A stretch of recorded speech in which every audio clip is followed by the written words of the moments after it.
Hola amigas, amigos, bienvenidos. Yo soy Alex Ramírez Arballo, estoy aquí conversando con ustedes como todos los días. Vamos al grano.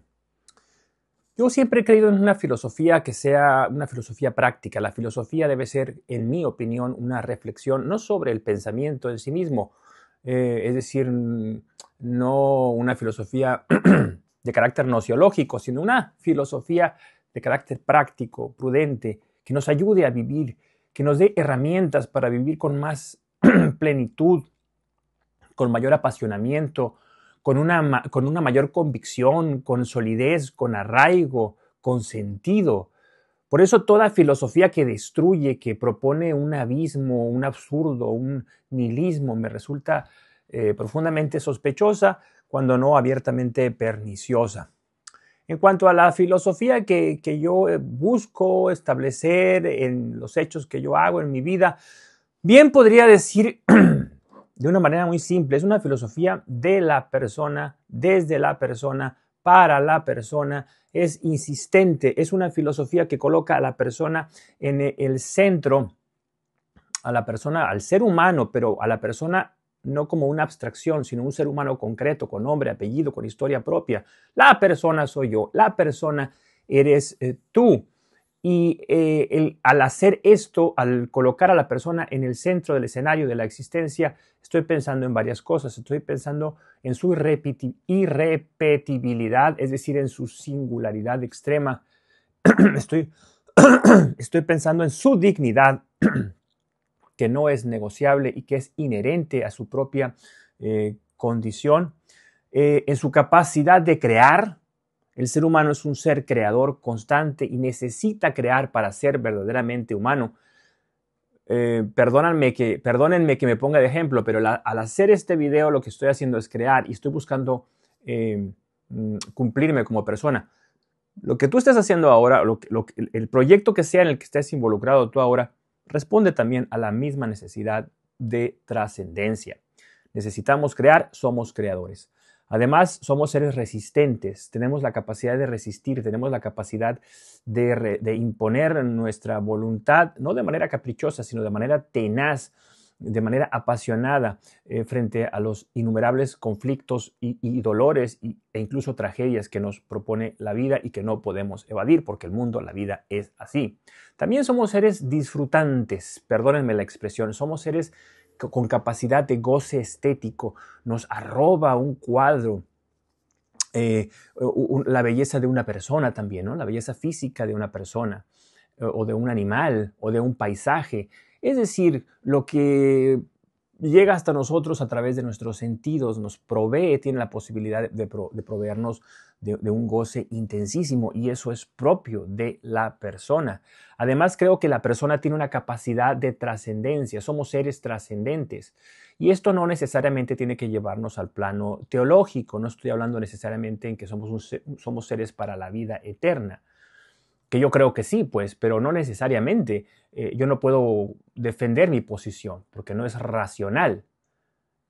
Racionalmente es posible defender la trascendencia de otros modos. Por ejemplo, cuando pensamos en la solidaridad intergeneracional, cuando pensamos en el futuro que vendrá y en cómo nosotros, al salir de nosotros mismos, estamos buscando crear una conexión con esa gente que va a vivir adelante, o con la gente que vive ahora mismo entre nosotros, con nosotros, formando comunidad. Un ser intrascendente es un ser ensimismado, es un ser que no se atreve a cruzar el puente que va por encima del río, ¿no? Del abismo que lo separa de los demás. Entonces, bueno, aquí hay algunas características: la dignidad inherente, la singularidad o irrepetibilidad,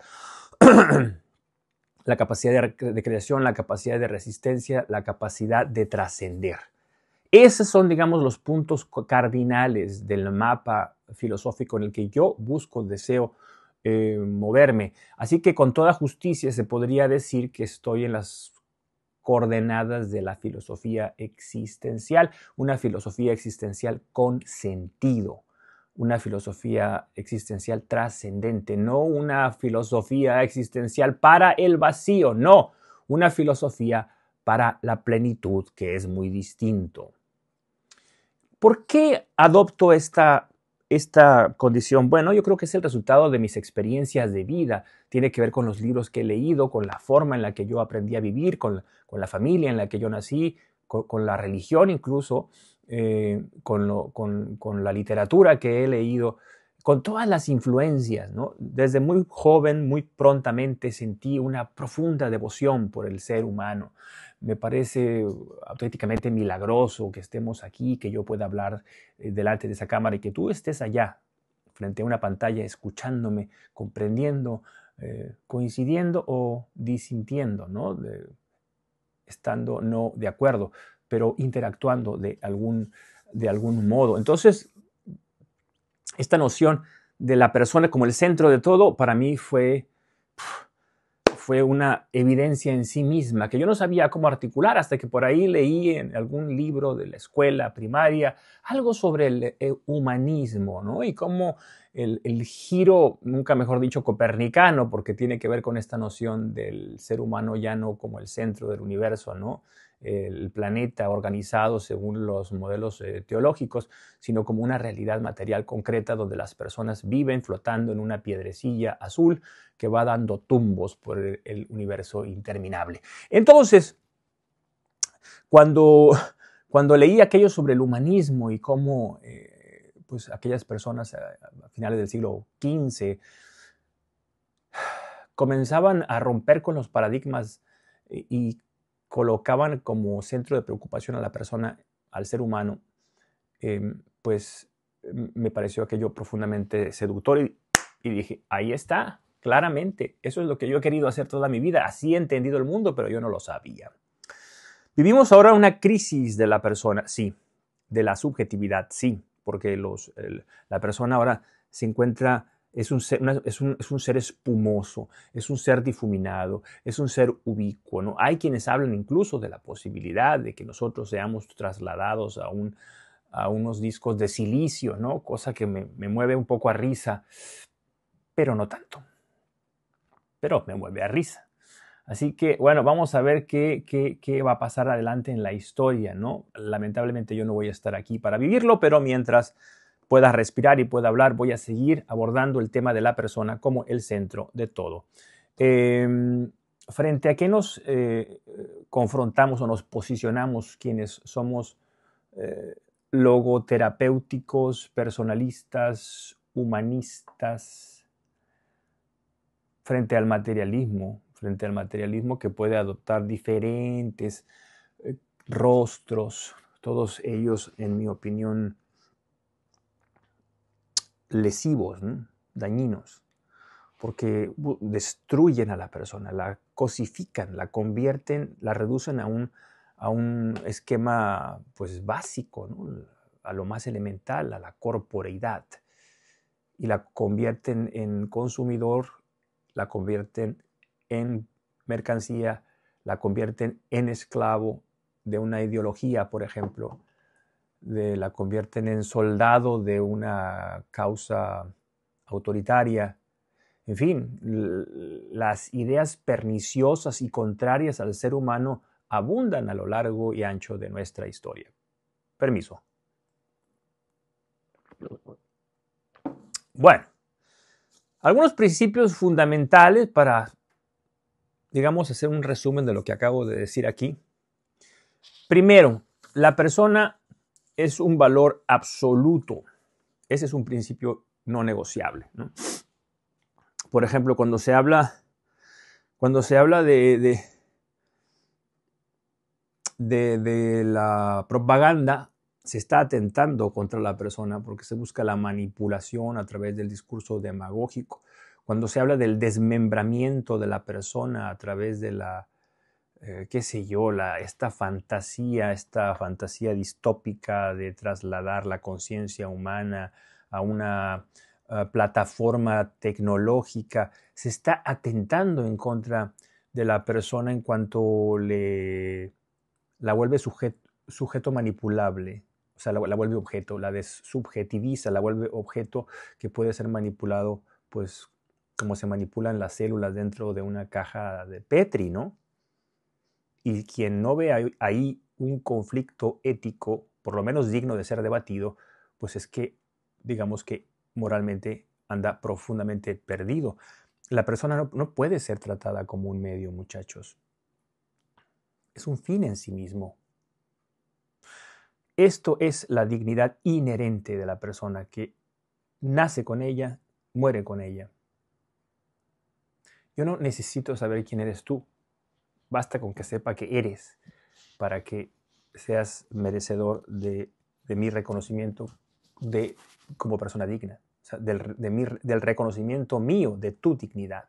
Incluso si eres un canalla, si eres un sujeto vil, bueno, eres una persona vil, eres una persona canalla, eres una persona monstruosa, pero no eres ni un canalla, ni un vil, ni un monstruo.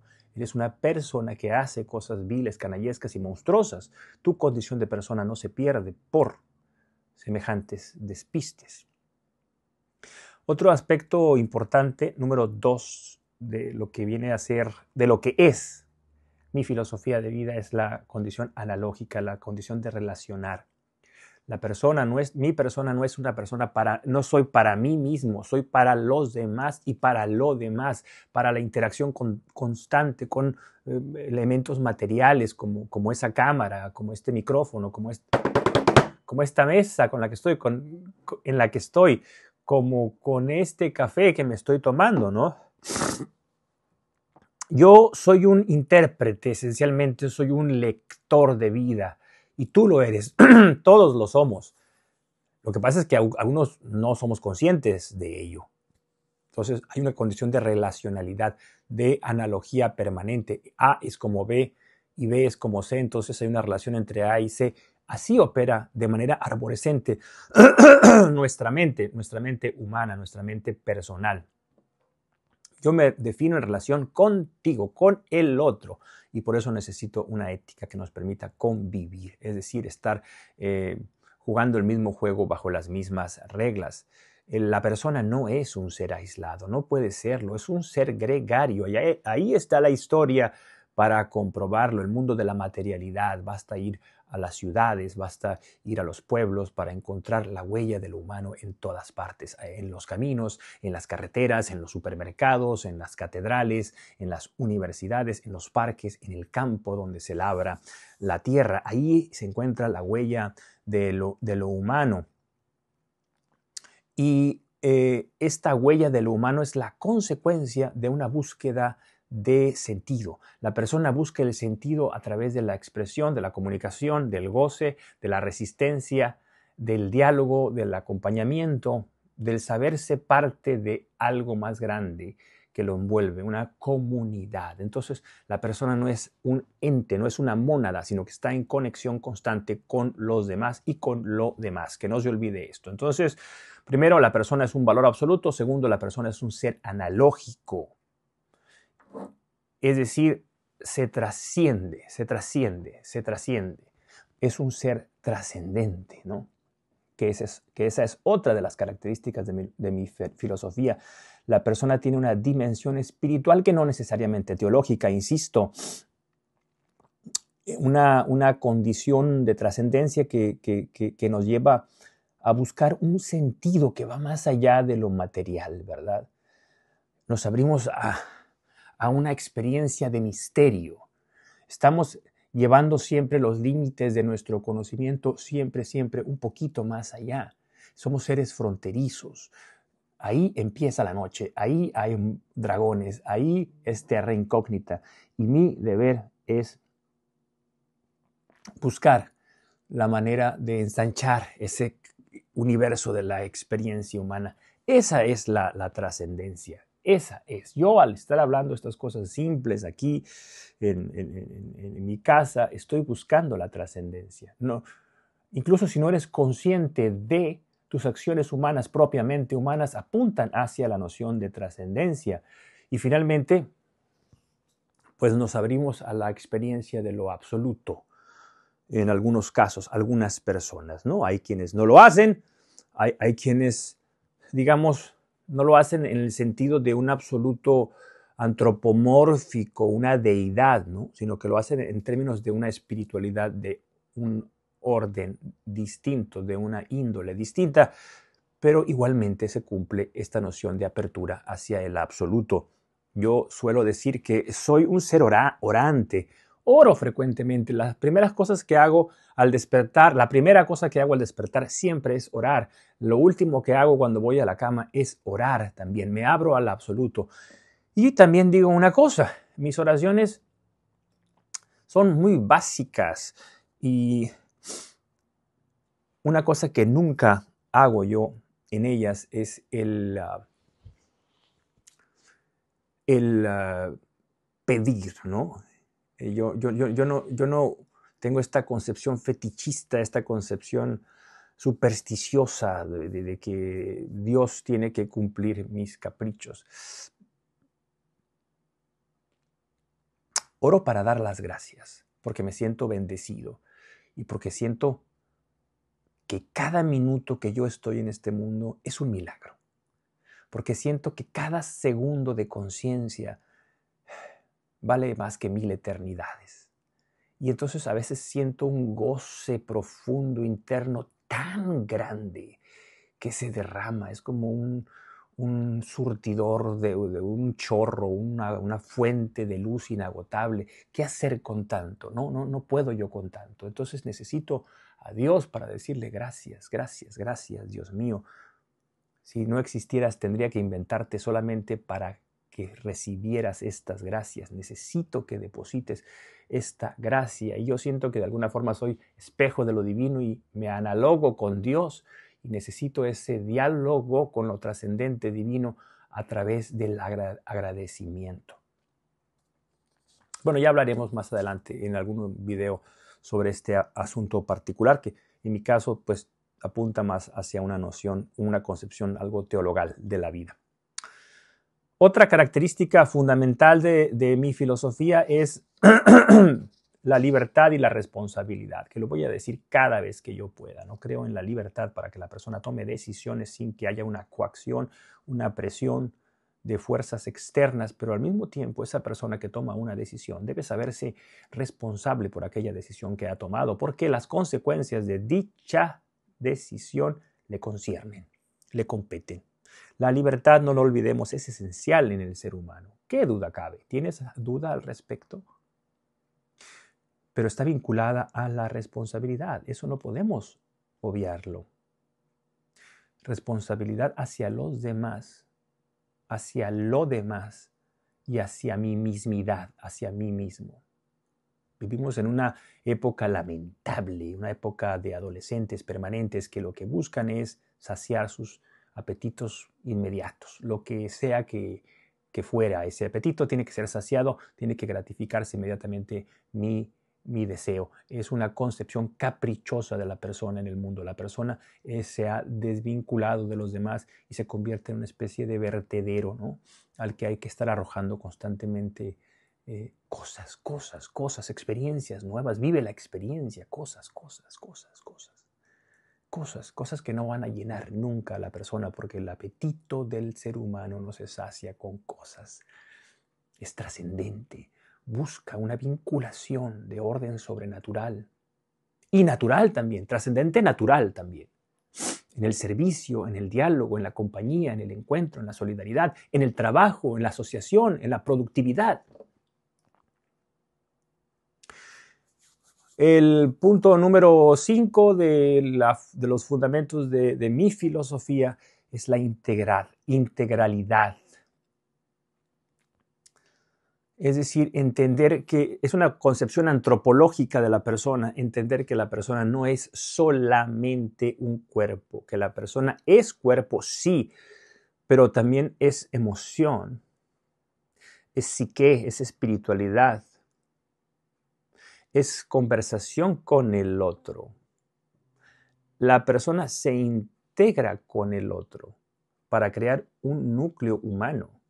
Un pueblo, una civilización, es un núcleo humano que tiene una condición de integración entre las personas. Eso sucede en las culturas. Esta noción desvirtuada deriva en posiciones esencialistas, tribalistas, nacionalistas, muy perniciosas y muy peligrosas. La sociedad humana se integra como un núcleo abierto siempre, abierto a la experiencia del otro, porque si no se vuelve un pozo de aguas envenenadas de ponzoña, de podredumbre. El ser es ser relacional, que no lo olvidemos, y las comunidades son comunidades relacionales también, en esta gran comunidad global, que es la comunidad humana, que es la comunidad planetaria, que es la condición más sublime que puede haber en cuanto a lo humano. Esta noción de integración, esta noción antropológica debe promover la conciencia de desarrollo. En la historia nosotros vamos adaptándonos a los cambios, vamos desarrollándonos, vamos incidiendo en el mundo material y vamos generando nuevos escenarios de vida. Nos vamos abriendo paso, así como el explorador que entra a la selva a machete. Nosotros en la historia vamos empujando, vamos llevando nuestra inteligencia, nuestra sensibilidad, nuestra humanidad a diferentes escenarios. Por eso la noción de progreso es tan importante. Un progreso o un desarrollo que debe ser pleno, competente, equilibrado, proporcionado, justo, que debe ser respetuoso, que no puede ser un crecimiento tumoral, una metástasis histórica, no. Es un impulso de adaptación, de refinamiento y de reconocimiento de nuestra condición de personas en un mundo material. Por ejemplo, el desvirtuar el usufructo del planeta ha derivado en una crisis planetaria, una crisis climatológica, ¿no? Entonces no se puede abusar de los recursos porque son recursos limitados, porque al hacerlo de esa manera lo que estamos haciendo es actuar de una forma tonta. Estamos haciendo un agujero en el piso, en el suelo de la lancha en la que nosotros vamos, de la embarcación en la que nosotros vamos navegando. Y nos sentimos pues muy orgullosos de semejante tontería. Es como el idiota que se monta sobre una rama porque la quiere cortar con un serrucho y está serruchando la rama donde se ha sentado. Parece no prever, parece no darse cuenta de la relación de causalidad. Y tarde o temprano la realidad se va a imponer por las buenas o por las malas. Y ese despertar, mis amigos, será un amargo despertar. Por eso, la filosofía que yo busco, que yo persigo, es una filosofía de la persona, para la persona en el mundo, que es nuestro, repito, perdonen lo repetitivo, nuestro escenario vital, natural. Bueno, yo creo que esto es suficiente. Algunos conceptos claves, quiero hacer una especie de sumum aquí, de síntesis, la dignidad humana. ¿Qué se puede decir de la dignidad humana? Bueno, que es inherente a toda la persona por su condición de ser único e irrepetible, con independencia, es decir, sin que tenga que ver cómo es la persona, si es un santo o es un diablo. No se le puede conceder dignidad a la persona porque sea buena. Es, repito, es digna independientemente de lo que la persona haga. No podemos establecernos como jueces que ponen ahí como un visado, ¿no? Usted es persona, usted no. Usted es persona, usted no. Eso es terrible porque la historia humana está llena y sigue estando, por increíble que parezca en este año 2025, llena de mequetrefes que se sienten con la autoridad para negar la dignidad a otras personas por múltiples razones, porque tienen un color de piel diferente, porque practican una religión diferente, porque hablan una lengua diferente, porque votan por candidatos diferentes a los suyos, porque viven una vida sexual, afectiva, personal, interpersonal distinta, qué sé yo, tratando de encontrar diferencias que cosifiquen a la persona. El ser humano ha sido bastante creativo a lo largo de la historia. Y entonces tiende a pensar que los humanos son solamente aquellos que lucen como ellos, que hablan como ellos, que hacen las cosas que hacen ellos, en definitiva, que son una replicación de su visión de mundo. Y lo que es extraño, extranjero, raro, pues, distinto, diferente, se condena, se menosprecia y muy frecuentemente deriva en un desprecio de la dignidad personal, de la dignidad personal humana del que es distinto. También hablé de intersubjetividad, ¿no? La persona se constituye siempre en relación con otras personas.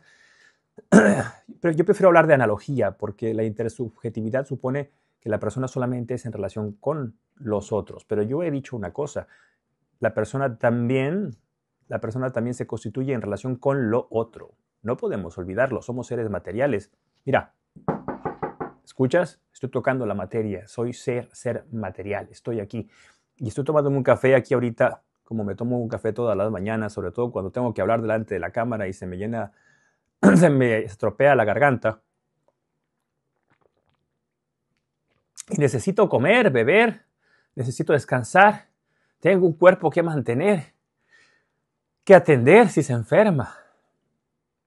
Una mente, ¿no? Una mente que atender también si se agobia por el futuro, por el porvenir, o si está lastrando una herencia maldita del pasado que la deprime, que la empequeñece. Yo tengo que luchar contra ello. Es decir, tengo que buscar una condición de equilibrio que permita mi plenitud. Otro concepto clave es la trascendencia, que es el reconocimiento de la dimensión noética, de la dimensión espiritual de la persona. Los espíritus no se enferman. Los espíritus son eternos. Los espíritus son absolutos. ¡Qué maravilla! Eso es la trascendencia, que puede ser de un orden teológico o no. O no. Se puede tener una noción y una vivencia de lo trascendente sin tener una fe, sin creer en un Dios personal, ¿no? Como los cristianos creemos. La otra palabra fundamental es la comunidad, ¿verdad? La realización personal demanda que ocurra en el contexto de una comunidad humana, una comunidad que respete y promueva la libertad y la dignidad de cada uno de los hombres, es decir, de cada uno de los seres humanos. No somos mónadas, no somos un cuadrito ahí, una pantallita en el Zoom o en el YouTube, ¿no? No somos una enjambre, no. Somos una comunidad y la comunidad supone contacto, presencia, interacción, creatividad, roce, amor, goce, disfrute, risa, conflicto, solución de conflicto, pacto.